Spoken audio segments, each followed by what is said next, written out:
Assalamualaikum warahmatullahi wabarakatuh. Saya Rehan Bugni Al-Ghifari dari kelas akuntansi, yaitu AK22PB dengan NIM 220314043. Saya di sini akan menjelaskan tentang tugas UAS Al-Islam dan Kemuhamadiyahan 1,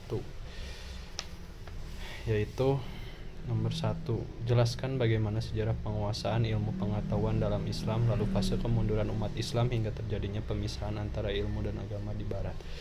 Oke, untuk nama 1 yaitu menurut Zuhraini DKK, pemilihan periodisasi dalam sejarah pendidikan Islam untuk memudahkan urutan pembahasannya, yaitu peristiwa sejarah dilatar belakangi oleh peristiwa lain sebelumnya serta berhubungan secara langsung dengan peristiwa-peristiwa lain yang semasa sehingga berakibat terjadinya rentetan peristiwa-peristiwa berikutnya. Hal ini menjadi landasan bahwa betapa pentingnya untuk memperhatikan periodisasi untuk memudahkan kajian terkait kesinambungan peristiwa tersebut dari waktu ke waktu. Untuk pertama, masa pembinaan pendidikan Islam dimulai sejak Nabi Muhammad SAW diangkat menjadi Rasul sampai wafatnya beliau. Pada masa pembinaan ini melalui 2 periode, yaitu periode Mekah selama 13 tahun dan periode Madinah selama 10 tahun. Mulai tahun 610 Masehi sampai dengan 632 Masehi atau 13 Hijriah sampai dengan 11 Hijriah. Kedua masa pertumbuhan pendidikan Islam dimulai sejak wafat Rasulullah SAW hingga masa Bani Umayyah. Masa ini terbagi 2 periode, yaitu periode Khulafaur Rasyidin 632 Masehi sampai dengan 661 Masehi dan periode Bani Umayyah 661 Masehi sampai dengan 750 Masehi. Ketiga kejayaan pendidikan Islam di awal sejak berdirinya Daulah Bani Abbasiyah sampai jatuhnya Baghdad pada 750 Masehi sampai dengan 1250 Masehi. Keempat, masa kemunduran pendidikan Islam ditandai saat Baghdad dihancurkan Hulagu Khan sampai wilayah Mesir di bawah kuasa Napoleon Bonaparte 1250 Masehi sampai dengan 1798 Masehi. Kelima, masa pembaharuan diawali sejak Mesir dikuasai Napoleon sampai masa modern sekarang 1798 Masehi sampai dengan sekarang. Nah, itu untuk penjelasan bagaimana sejarah penguasaan ilmu pengetahuan dalam Islam, lalu fase kemunduran umat Islam hingga terjadinya pemisahan antara ilmu dan agama di Barat.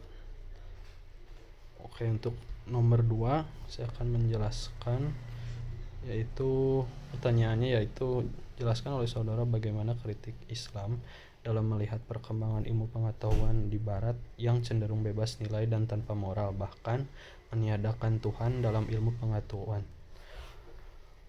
Menurut saya itu sangatlah tidak setuju, karena agama suatu tiangnya dalam ilmu pengetahuan. Semua yang tertulis di Al-Quran itu selalu menjadi gambaran untuk ilmu pengetahuan sendiri, seperti tafsir, ilmu hadis, ilmu fikih, ilmu qiraat, ilmu ushul fiqh, ilmu tasawuf, dan ilmu kalam adalah wujud bukti dari ilmu pengetahuan dan agama.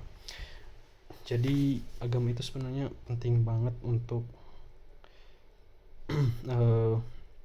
ilmu pengetahuan, karena adanya ilmu pengetahuan tersebut terbentuk awalnya dari ilmu agama itu sendiri. Jadi dari masing-masing ilmu agama itu sendiri, seperti Al-Quran dan yang lain-lainnya lah pokoknya. Oke, nomor 3, jelaskan respon cendekiawan muslim sesuai dengan materi kuliah PPT mengenai pentingnya islamisasi ilmu pengetahuan. Oke, nomor 3 jawabannya yaitu Said Qutb dalam tafsir fi Zilalil Quran menyatakan fitrah dan agama Allah yaitu Islam mempunyai keselarasan Qutb 2004. Maka ketika kembali kepada Islam adalah suatu yang selaras dengan jiwa kemanusiaan. Dan dengan demikian islamisasi ilmu pengetahuan adalah sesuatu yang sesuai dengan kebutuhan hakiki manusia. Pada sisi lain, islamisasi ilmu pengetahuan memiliki posisi urgen dalam kerangka mewujudkan peradaban kemanusiaan yang diambari nilai-nilai tauhid. Islamisasi ilmu pengetahuan merupakan sebuah proyek besar menghadirkan Islam sebagai rahmatan lil alamin, sekaligus untuk membuktikan bahwa al Islamu ya'lu wala yula alaih, dan umat Islam sebagai khairu umat. Jadi umat Islam itu sebagai penerus apa yang cendekiawan muslim temukan dari ilmu pengetahuan yang mereka pelajari hingga diluaskan seluas-luasnya sampai sekarang orang-orang tahu gitu. Kayak contohnya aljabar dan lain-lain lah ya, kayak fisika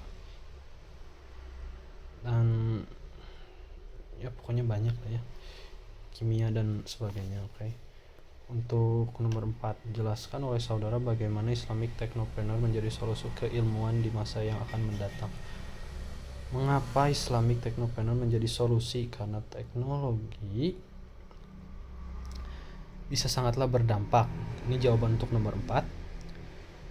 Berdampak positif pada globalisasi dan memberikan keimanan dan kenyamanan. Islamic Technopreneur sendiri diadopsi dari kata entrepreneurship yang menggunakan teknologi sebagai basis produksinya. Jadi Islamic Technopreneur tuh menjadi solusi keilmuan di masa yang akan datang. Dan tentunya karena saya anak akuntansi sendiri, jadi Islamic Technopreneur tuh diambil dari kata tekno, yaitu teknologi, dan entrepreneur tuh kayak apa sih, yang mendistribusikannya gitu. Kayak contohnya tuh akuntansi tuh perlu yang namanya teknologi untuk mencatat semua keuangan yang dikeluarkan oleh perusahaan-perusahaan tertentu sebagai jadi bahan pertimbangan untuk penggunaan SDM-nya. Jadi tentu Islamic Technopreneur itu dibutuhkan untuk di era globalisasi sekarang karena banyak keuntungannya dari teknologi yang ada di masa sekarang gitu. Demikian yang bisa saya sampaikan. Mohon maaf bila ada kesalahan. Wabillahi taufiq wal hidayah. Wassalamualaikum warahmatullahi wabarakatuh.